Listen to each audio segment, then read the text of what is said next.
3 दिन पहले 30 तारीख को ये पोस्ट कर देता है कि इतने इतने वोट मिलेंगे, 93,000 बीजेपी को, 77,000 हमारे रिश्तेदार हैं उनको, और वो हार जाते हैं। तो वो फिक्स है, ईवीएम से उन्हें पता है कि 2047 तक हमें कोई नहीं हटा सकता, क्योंकि हमारे पास ईवीएम। जिसके नेता को ही कॉन्फिडेंस नहीं होगा कि मैं चुनाव जीत रहा हूँ, क्या वो चुनाव जीत गया तो कैसे कहेंगे कि उनको कॉन्फिडेंस था? ये सिर्फ अमित शाह और नरेंद्र मोदी को कॉन्फिडेंस था, क्योंकि उन्हें ईवीएम पे कॉन्फिडेंस था, उनकी ईवीएम सेट थी। मैं चैलेंज करता हूँ निर्वाचन आयोग को कि वो मेरा वोट मुझे बता के दिखाएं कि ये तुमने वोट किया था, ये तुम्हारा वोट रहा। दाल में ही काला नहीं, आपकी पूरी दाल काली है, और आपके पास कोई प्रमाण नहीं है आप इस चीज को सिद्ध कर सकें कि आपने बेईमानी नहीं की है। जिस तरीके से ईवीएम एक बड़ा मुद्दा बन चुका है, लोकसभा चुनाव में मात्र 3 महीने बाकी हैं और लगातार जो है ईवीएम की आवाज़ बुलंद होती जा रही है। क्या कहेंगे सर, मात्र 3 महीने बाकी हैं, 3 महीने में पॉसिबल है कि ईवीएम बंद करा दिया जाए? जनता चाहे तो 2 दिन में बंद करा सकती है। आपने देखा ना, अभी ड्राइवरों ने हड़ताल किया था, 2 दिन के अंदर क्या कर दिया था।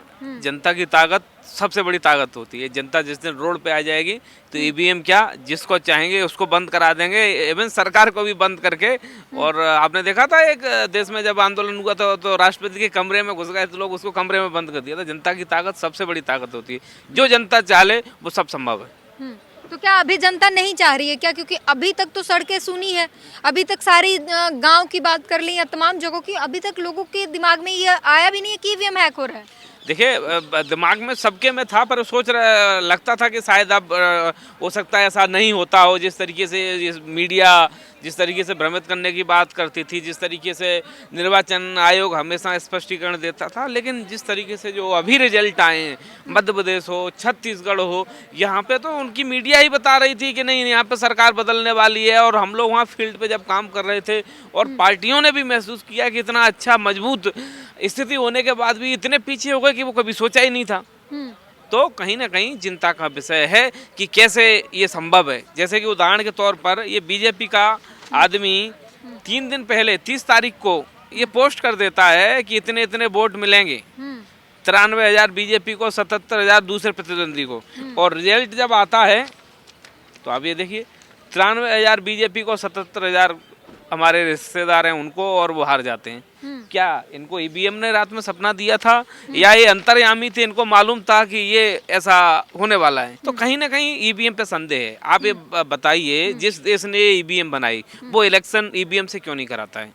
हम यूएसए से डेवलप तो नहीं है, हम उससे ज़्यादा टेक्नोलॉजी में आगे तो नहीं है ना, लेकिन उसके बाद जब वो भी बैलेट पेपर से चुनाव कराते हैं तो हम क्यों नहीं करा सकते? हमें क्या दिक्कत है ईवीएम से कराने में? और ये बीजेपी पार्टी यही पहले रोती थी ईवीएम को लेकर, लेकिन आज उसको ईवीएम हटाने को लेकर लड़ रही है। और उसने यहाँ तक कि अपनी शक्तियों का दुरुपयोग करते हुए, भाई सुप्रीम कोर्ट ने ये कहा था कि 3 लोग निर्वाचन आयोग का उसको चयन करेंगे, एक प्राइम मिनिस्टर, एक विपक्ष का नेता और एक सुप्रीम कोर्ट का चीफ जस्टिस। लेकिन उन्होंने उसको गए, कानून बनाया, अपने 2 प्रतिनिधि उसमें कर लिए, एक प्रधानमंत्री, एक कानून मंत्री, एक विपक्ष का नेता। एक विपक्ष का नेता क्या कर लेगा? या तो उसका विरोध भी करना चाहे, 2 वोट तो उनके हैं ना। तो ये उनकी मंशा है कि सिर्फ उन्हें ईवीएम से सरकार लेके आना है। और उनका जो मिशन बना रखा है, आपने देखा होगा कि मिशन उनका 2047 तक का है।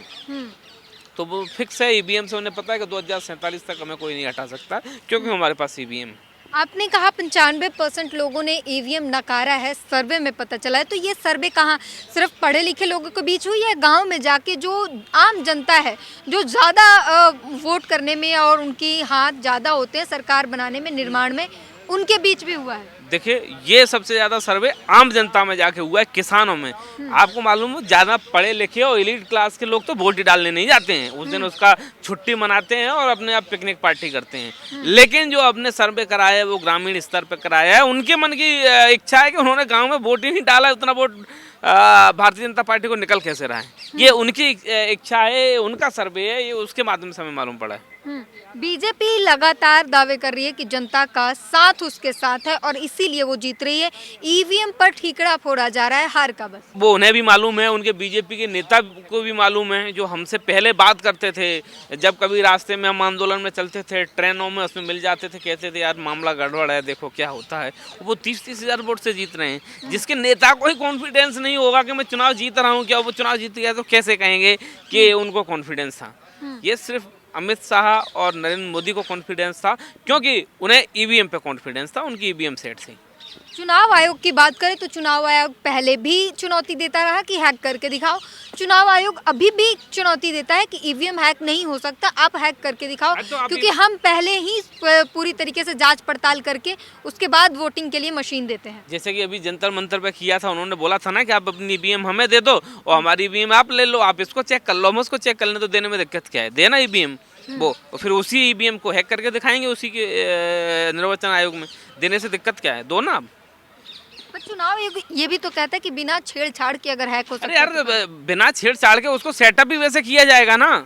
भाई आप हमें कोई भी चीज़ है, मैं आपसे कहूँगा कि इस मोबाइल में मैं आपको दे रहा हूँ, इसमें बिना छेड़छाड़ किए आप करके दिखाओ, तो कैसे पॉसिबल। लेकिन आप जब वहाँ पर वोटिंग के लिए जाओगे तब तो आप इसको छेड़छाड़ करके भेजोगे ना। भाई छेड़छाड़ नहीं करेंगे तो उसको जब तक उसमें नहीं करेंगे तो कैसे सेट करेंगे मामला। जादू थोड़ी ये छू किया और वो सेट हो गई, ऐसा नहीं करते ना। वो भी ऐसे नहीं करते होंगे, वो भी ईवीएम को छेड़छाड़ करके भेजते हैं ना। तो ये अभी हालिया अपडेट आया है चुनाव आयोग का। चुनाव आयोग कह रहा है कि जो लोग भी ईवीएम पर बात कर रहे हैं, चाहे वो विपक्ष हो, चाहे ये सुप्रीम कोर्ट के वकील हो, जो भी हो, उन्हें कह रहा है कि ये लोग जनता को भ्रमित करने का काम कर रहे हैं। और उसके विपरीत चुनाव आयोग जनता को जन जागरूक अभियान के तहत जनता को जागरूक करने का काम कर रही है ईवीएम पर। क्या कहेंगे आप? ठीक है, मैं आपकी बात से सहमत हूँ, हम भ्रमित करने का काम कर रहे हैं। आप उस भ्रम को तोड़ो ना। जब आप बैलेट से पेपर करते हो ना, वोट डालते हो ना, उसमें क्रमांक और सब मिला होता है कि मैं कितने नंबर पर वोट डालने गया था और मेरे पास कौन से बैलेट नंबर का वो था।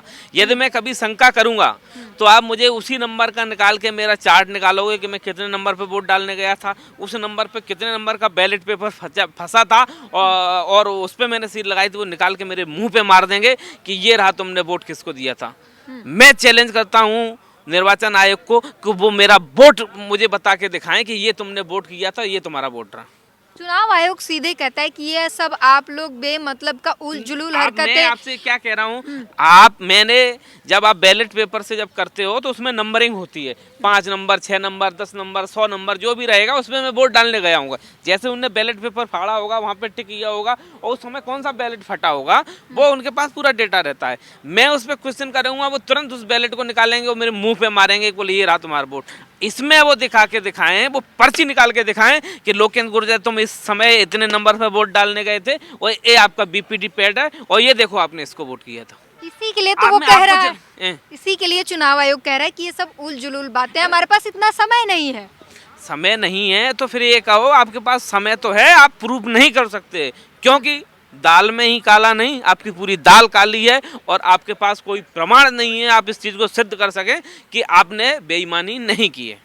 चुनाव आयोग बेईमानी कर रहा है, 100% बेईमानी कर रहा है और बीजेपी के साथ सरकार में उन दोनों के साथ मिलकर बेईमानी चल रही है। ठीक है, तो लगातार जो ईवीएम पर सवाल उठ रहे हैं वो अब बताया जा रहा है कि 95% अगर सर्वे किया जाता है तो उसमें 95% ऐसी जनता है जो कह रही है कि ईवीएम से चुनाव नहीं होना चाहिए, क्योंकि वो जो जनादेश देती हैं वो आता रिजल्ट कुछ विपरीत है।